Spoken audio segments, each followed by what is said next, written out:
Ela é uma das grandes filósofas da sua geração e tem participação intensa no cenário intelectual e político brasileiro. Educadora, Marilena Chaui leciona há mais de 4 décadas na USP, a Universidade de São Paulo. Ela é uma das fundadoras do Partido dos Trabalhadores e crítica da comunicação no Brasil. Marilena veio à PUC para o lançamento do livro Nervura do Real II, em que discute o pensamento de Spinoza, um dos grandes racionalistas do século XVII. Obrigado, professora. Primeiramente, como Spinoza pode nos ajudar a pensar o mundo hoje? Um filósofo é grande e nos ajuda a pensar o nosso presente quanto mais ele se aprofundou e pensou o presente dele, a época dele, as experiências dele e aquilo que ele nos dá a pensar a partir desse pensamento. Então, esse livro, que é o segundo volume do Nervura do Real, se refere à liberdade. Faz parte de uma tradição que interpreta a obra de Spinoza, contra ela, afirmar que, como Spinoza defende a ideia de uma necessidade absoluta que governa toda a realidade e as ações humanas, não haveria possibilidade da liberdade humana nessa filosofia. Então o livro é para demonstrar que essa possibilidade existe, que Spinoza é um filósofo da liberdade ética e da liberdade política. E que, por isso, ele lutou contra as formas de opressão e de violência existentes na sua sociedade. Então, se Spinoza nos ensina alguma coisa na nossa luta pela liberdade ética e pela liberdade política, é que nós precisamos nos erguer contra todas as formas de violência e de opressão existentes na nossa sociedade. É nisso que ele nos ajuda aqui, agora, hoje. Pensando no Brasil agora, o que a senhora atribui o crescimento do radicalismo e das divisões? A sociedade brasileira sempre foi dividida. O que você tinha mais ou menos adormecido durante um certo período era o radicalismo dessa divisão. Por que a sociedade brasileira é uma sociedade dividida? Porque ela é uma sociedade que está dividida, polarizada entre a opulência e a riqueza da classe dominante e a miséria e a pobreza e a opressão das classes dominadas. A nossa sociedade está polarizada entre os privilégios dos grandes e as carências do povo ou dos pequenos. Então, essa divisão, que é uma divisão social, econômica, quando ela se traduz na política, ela se traduz pela distinção ou diferenciação de partidos políticos que tomam posição nessa divisão. Aqueles que vão em direção ao fortalecimento dos privilégios dos dominantes, dos grandes, e aqueles que vão em busca da defesa dos direitos dos oprimidos e dos pequenos. E, evidentemente, isso é causa contínua de lutas e, no caso, nesse momento no Brasil, em que no mundo inteiro você tem o reaparecimento e o fortalecimento da extrema-direita, é um acontecimento mundial, como consequência política da economia neoliberal, porque o que caracteriza o neoliberalismo é que ele encolhe o espaço público dos direitos e amplia o espaço privado dos interesses de mercado. Ele privatiza tudo.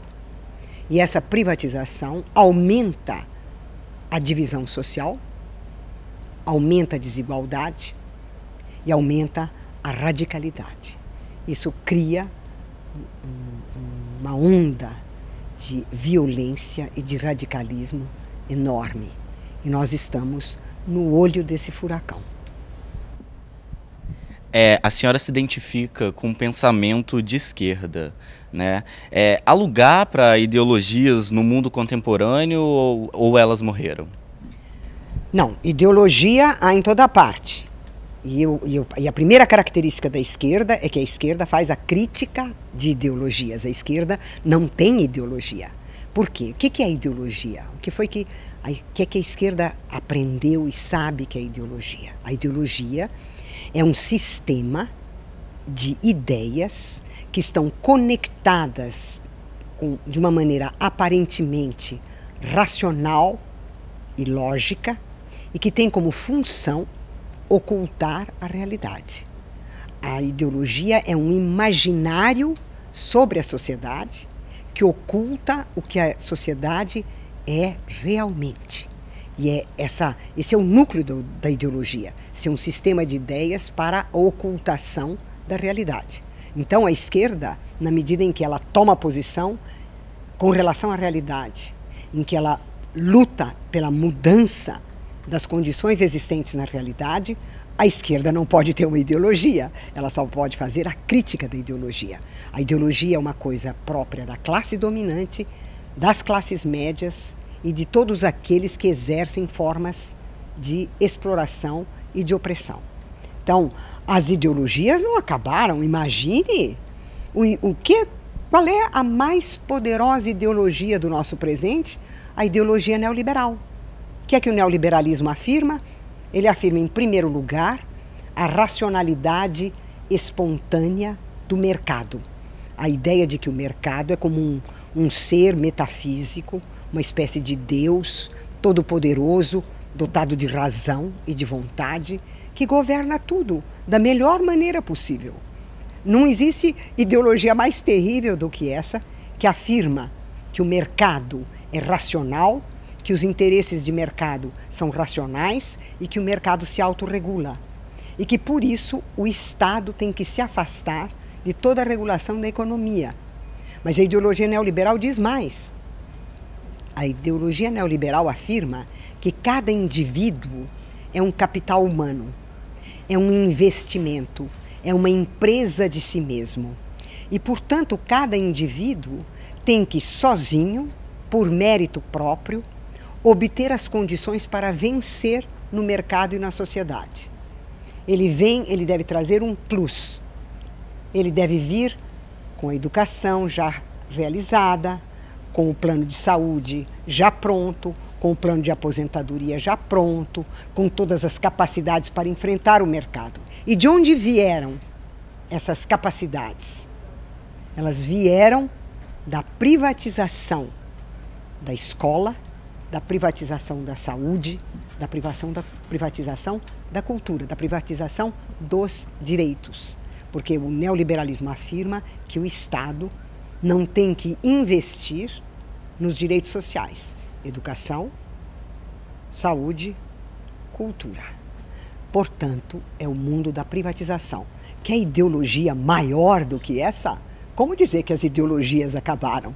Elas estão aí para nós combatermos. O discurso do socialismo e do comunismo foi vencido pelo capitalismo e a história mostra que não tem como voltar atrás. Por que então o socialismo e o comunismo são apresentados como uma grande ameaça? Em primeiro lugar, por falta total de senso histórico, né?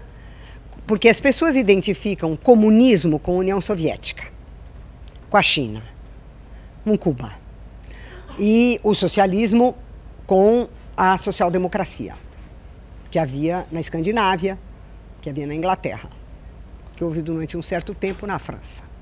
Bom, o fato de que a China, a União Soviética, a Cuba, tenham sido inteiramente varridas do seu esquema totalitário, fez com que elas fossem nações que se reorganizassem e começassem a operar segundo certas lógicas ligadas à lógica do mercado.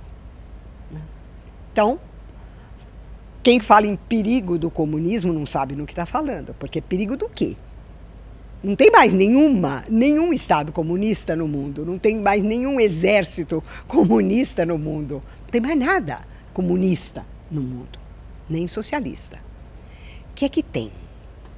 As ideias ligadas à justiça social, à liberdade e o fim da exploração econômica e da opressão política.